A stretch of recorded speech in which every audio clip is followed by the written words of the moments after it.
यूं ही नहीं ताज ताज बन जाता है। शिल्पकारों का हुनर और चुनिंदा संगमरमर ताज को नायाब बनाते हैं। कुछ ऐसे ही चुनिंदा जगहों से बस खास ही चुनकर लाता हूँ। कतरे कतरे को मैं हीरे सा परखता हूँ। यूं ही नहीं मैं रजनीगंधा बन जाता हूँ। वोट हट जाते, हमारा कैंडिडेट हार जाता, इसलिए मान लो कि वोट चोरी हो गई है। कि कौन कहानी मानेगा बॉस। और कह रहे हैं कि मुख्य चुनाव आयुक्त ज्ञानेश कुमार जी बहाना बनाना बंद कीजिए, कर्नाटक सीआईडी को फौरन सबूत सौंपिए।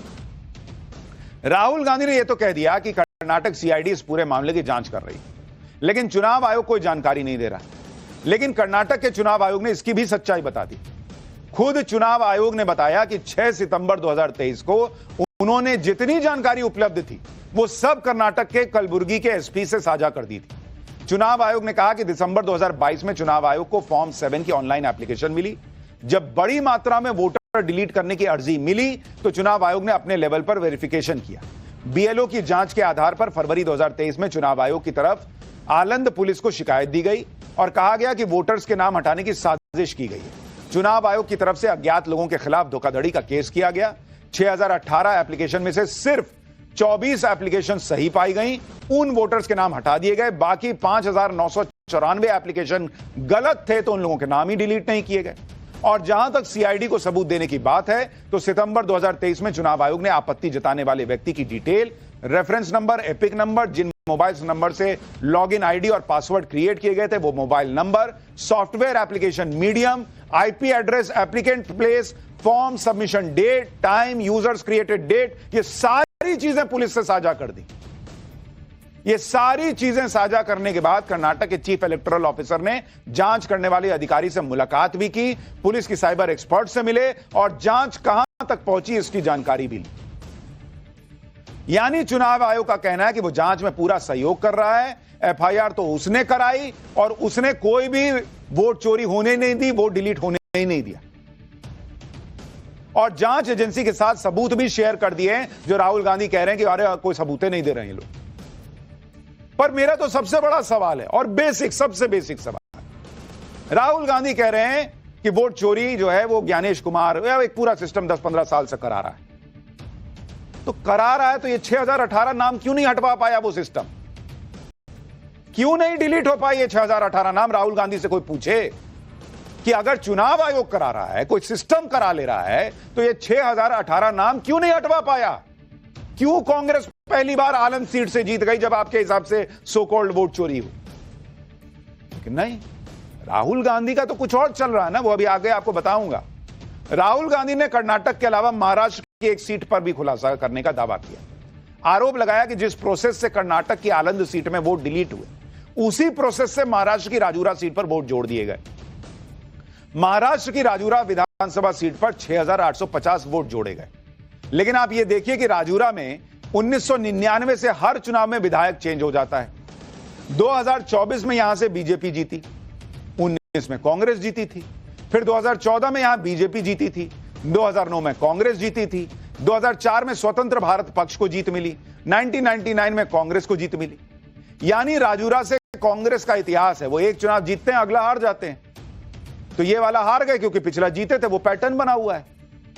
लेकिन राहुल गांधी इसे इस तरह से पेश कर रहे हैं जैसे वोट जोड़े या घटाए गए तो कांग्रेस इस बार ये सीट हार गई, वरना पता नहीं कितने बार से जीत रही थी। इसलिए मैं कह रहा हूं कि राहुल गांधी जो कह रहे हैं ना, उन फैक्ट्स में दम ही नहीं है, ठस्सी बम है बॉस।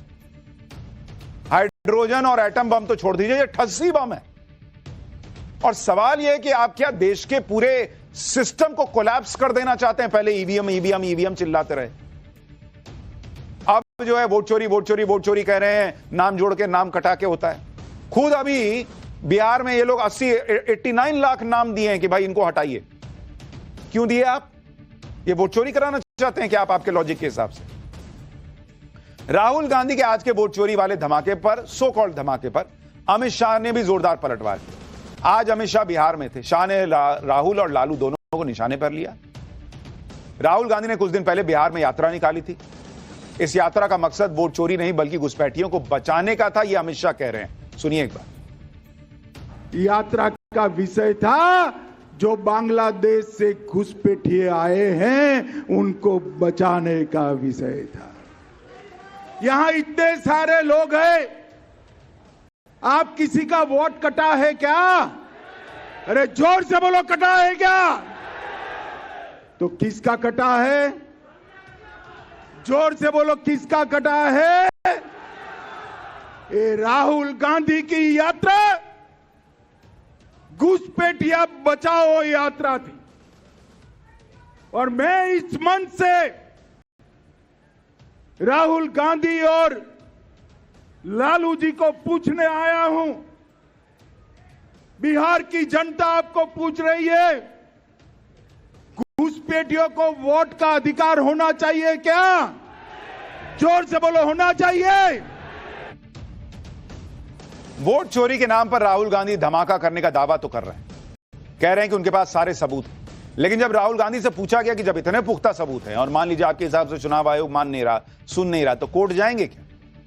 राहुल गांधी ने जो जवाब दिया, आप सुनिएगा तो हैरान रह जाइए। कह रहे हैं कि भारत के लोकतंत्र को बचाने की जिम्मेदारी मेरी थोड़ी है। सुनिए एक बार। आपने कहा सर कि आपके पास पुख्ता सबूत है, ब्लैक एंड व्हाइट सबूत है, तो क्या अगर पीसीआई अभी जवाब नहीं देती है तो कोर्ट का रुख करेंगे, ये ऑप्शन है आपके पास? देखिए, मैंने कहा कि मेरा काम as opposition leader normal situation में मेरा काम ऑपोजिशन का रोल है, सरकार पे प्रेशर डालने का रोल है। मेरा काम हिंदुस्तान के लोकतंत्र को बचाने का नहीं है।